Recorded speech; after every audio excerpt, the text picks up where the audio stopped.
இது மண்டேயோடைய mini vlog தான். அப்பா ஊருக்கு போனதுனால யுவி பாப்பாவை போய் கூட்டிட்டு வரணும். அதனால ஒரு 12 போல பாப்பாவை கூட்டிட்டு வரதா கிளம்பி போயிருந்தேன். அன்னைக்கு பெருசா சமைக்கிற ஒர்க் எதுவும் இல்லை. ஃபிஷ் குழம்பு வச்சதுனால அதை வச்சே ஓட்டியாச்சு.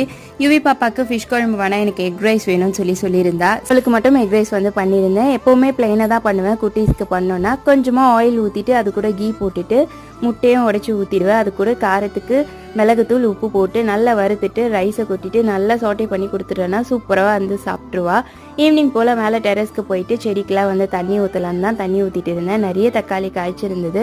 அதை எடுத்துட்டு கொஞ்ச நேரம் குட்டீஸ் மேலே விளையாடிட்டு இருந்தாங்க. அவங்க கூட கொஞ்ச நேரம் டைம் ஸ்பெண்ட் பண்ணிட்டு அதுக்கப்புறம் கீழே பார்த்தா நான் சொல்லாமலே அதிசயமாக ஹஸ்பண்ட் பூலாம் வாங்கிட்டு வந்திருந்தாங்க. சரி உதிரியாக தான் வாங்கிட்டு வந்தாங்க. நம்ம டின்னர் பண்ணதுக்கப்புறம் கட்டிக்கலான்னு சொல்லிட்டு இட்லியும் ஊற்றி வச்சுட்டு சட்னியும் மறைச்சி வச்சுட்டேன். கொஞ்சமாக ஃபிஷ் குழம்பும் இருந்துச்சு. அதை வச்சு அப்படியே டின்னரும் சாப்பிட்டுட்டு பூவும் கட்டியாச்சு. அடுத்த ஒரு சூப்பரான வீடியோவில் பார்க்கலாம். Have a nice day.